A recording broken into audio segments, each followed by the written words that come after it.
আগামী নির্বাচন কবে হবে, কি কি শর্তের ভিত্তিতে হবে, বা আদৌ কোনো শর্ত থাকবে কি না, এগুলো এই মুহূর্তে রাজনীতির খুবই গুরুত্বপূর্ণ আলোচনার বিষয়। এবং সবগুলো পার্টি যারা সিগনিফিক্যান্ট সমর্থন আছে বা মানুষের মনোযোগ আছে, তারা প্রত্যেকে কম বেশি এই বিষয়গুলোতে কথা বলছে। জামায়াতও কথা বলছে, এবং সাম্প্রতিক সময়ে জামায়াতের আমিরের বক্তব্য খুব সারপ্রাইজিংলি খুব অল্প সময়ের মধ্যেই দুরকম বক্তব্য এসছে আমি বলতে পারি। এবং কেন এটা হচ্ছে, কেউ কেউ বলছেন যে জামায়াতের আমিরের খুব দ্রুত বা ঘন ঘন মুড সুইং হয়। সত্যিকার অর্থেই আমরা দেখেছি তিনি তার বক্তব্য আগে একরকম দিয়েছেন বিভিন্ন ইস্যুতে, আবার সেখান থেকে আবার ফিরে এসছেন, এই ধরনের অ্যাটিটিউড তার বক্তব্যে দেখেছি। কিন্তু এখানেও এটা হয়েছে, এবং কেন হয়েছে, কেন হচ্ছে, আমার কাছে শুরুতে একটু বলে রাখি, আমার কাছে মনে হয় যে জামায়াত হয়তো দলগতভাবে একটা কৌশল নিয়েছে, যে কৌশলটাকে আমরা এভাবে বলতে পারি যে অভিমানী প্রেমিকা কৌশল। মানে ব্যাপারটা কেন এভাবে বলছি সেই জায়গায় আসব। আমি একটু দেখতে চাই জামায়াতের আমির কি বলেছেন নির্বাচন নিয়ে।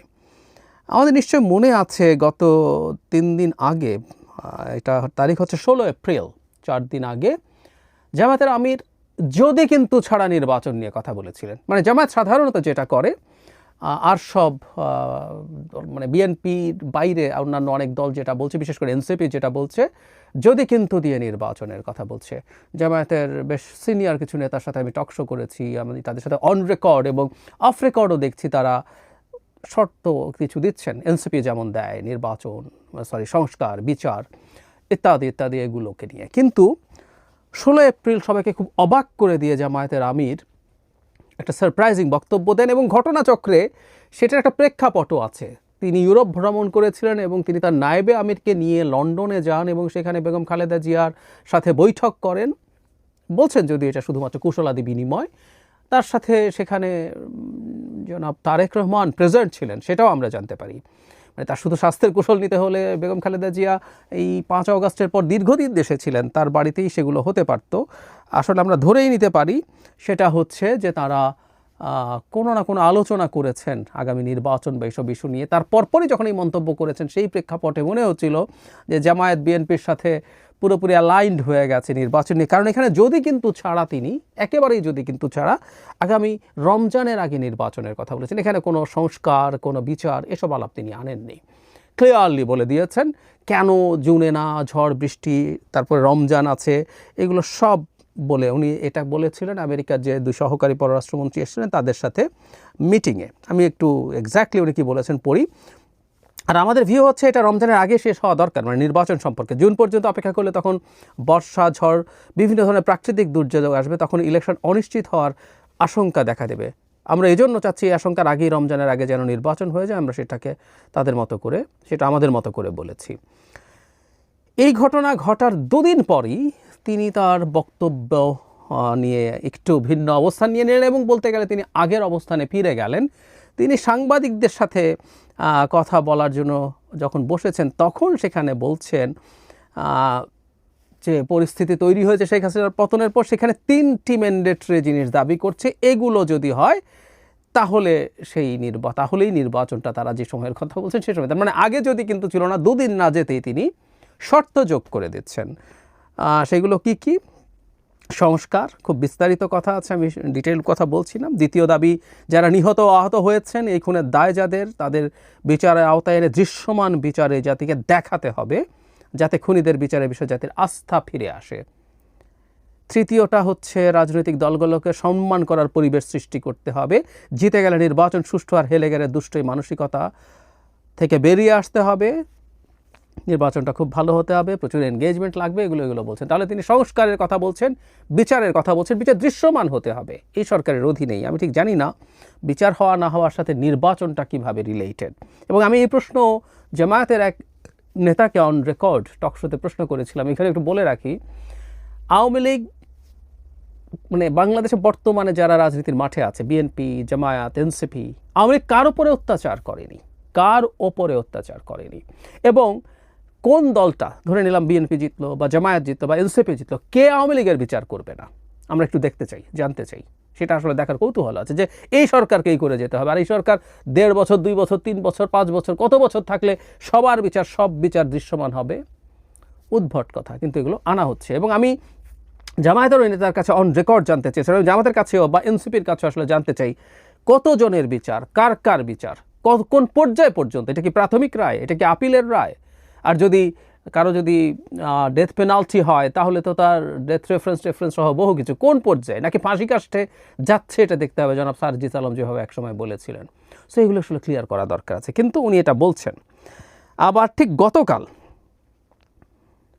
এখানে আবার একই কথা বলছেন, শুধু না তিনি এখানে খোঁচা দিচ্ছেন, সেটা এরকম দেশ জুড়ে চাঁদাবাজিতে জনগণের ধৈর্যের বাঁধ ভেঙে গেছে এমন মন্তব্য করছেন জামায়াতের আমির। তিনি বলছেন খুনিদের বিচার ও প্রয়োজনীয় সংস্কারের আগে কোনো নির্বাচন নয়, চুরি আর কালো টাকার ভোট দেখতে চায় না জামায়াত। খুব ক্লিয়ার।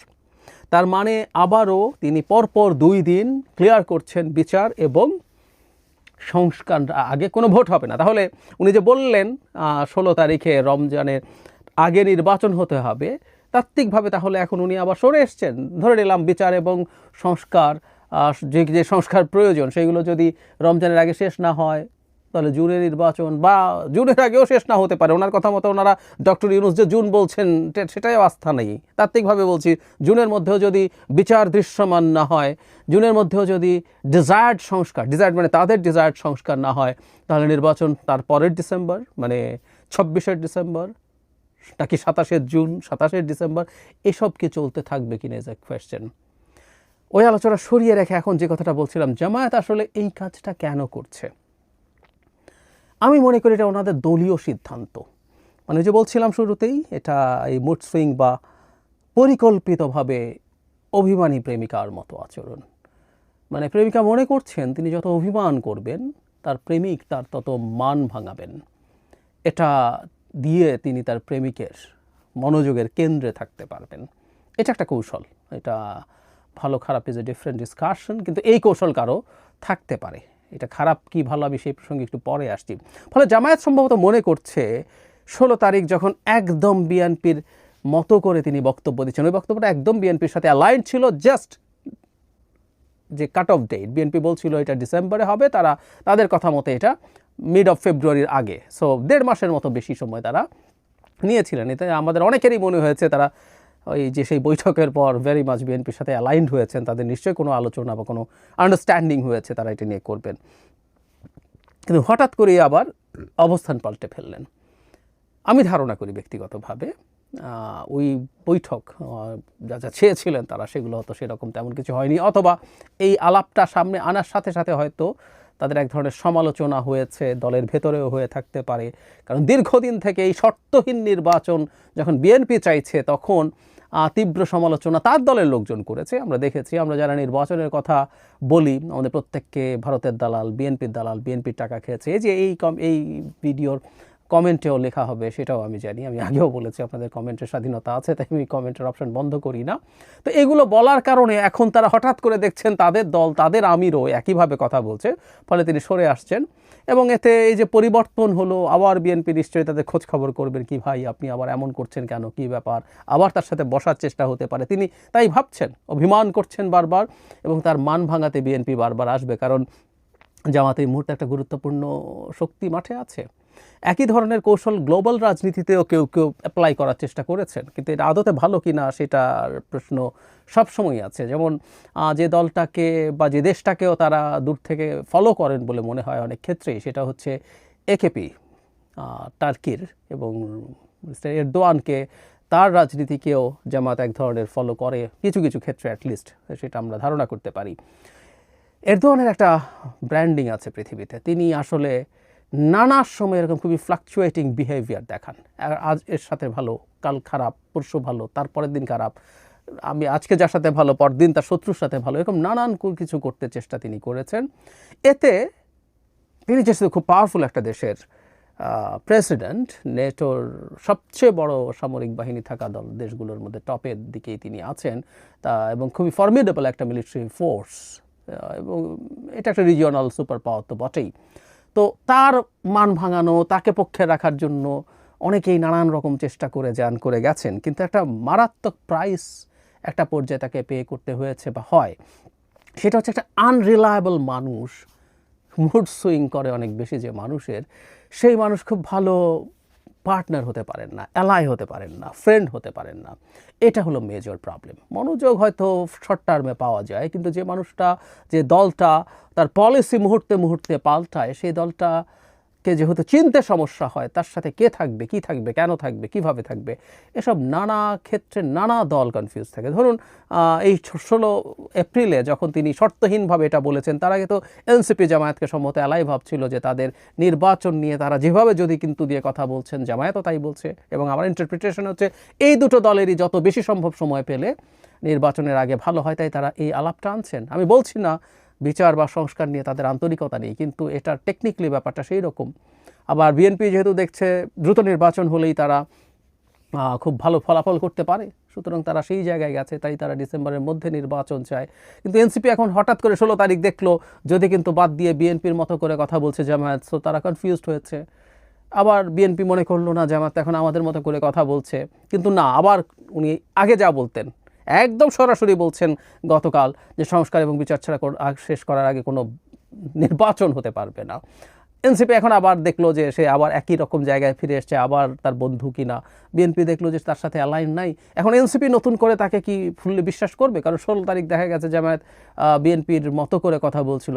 সো অভিমানী প্রেমিকা কৌশল যেটা, সেটার প্রবলেম এটা। মনোযোগ হয়তো শর্ট টার্মে পাওয়া যায়, সবাই তার মান ভাঙানোর চেষ্টা করে, তার পক্ষে নেওয়ার চেষ্টা করতে পারেন, কিন্তু দীর্ঘমেয়াদে আনরিলায়েবল হয়ে যায়। এবং জামায়াত এই ঝুঁকিটা তৈরি করছে। জামায়াতের আমির যে ধরনের বক্তব্য দিচ্ছেন, আমি ধারণা করি এটা অবশ্যই জামায়াতের কেন্দ্রীয় সিদ্ধান্ত, উনি জাস্ট ওনার ইচ্ছে হচ্ছে বলে ফেলছেন তা না। এটা জামায়াতের জন্য ইন এনি কনসিডারেশন একটা আত্মঘাতী পদক্ষেপ হচ্ছে বলে মনে করি। কারণ 8 মাস পর আমরা এখন যে জায়গায় দাঁড়িয়ে আছি, সরকারের 8 মাস শেষ হওয়ার পর, 8.5 মাস টু বি স্পেসিফিক, এই জায়গায় দাঁড়িয়ে আসলে নির্বাচন নিয়ে একদম স্ট্রিক্ট একটা অবস্থান সব দলের নিয়ে, আমি কোনটা ভালো কোনটা খারাপ সেটা ডিফারেন্ট ডিবেট, কিন্তু প্রত্যেকটা দলের তার ওই অবস্থানটা নিয়ে নেওয়া দরকার। যে দল গতকালও মনে করছে যদি কিন্তু দিয়ে নির্বাচন হবে, পরদিন হঠাৎ করে যদি কিন্তু ছাড়া নির্বাচন, আবার তারপর দিন আবার যদি কিন্তু দিয়ে নির্বাচন, এগুলো আসলে একটা দলের মানে তার অবস্থান, তার রিলায়েবিলিটিকে সিরিয়াসলি প্রশ্নবিদ্ধ করে। জামাত এই ঝুঁকিতে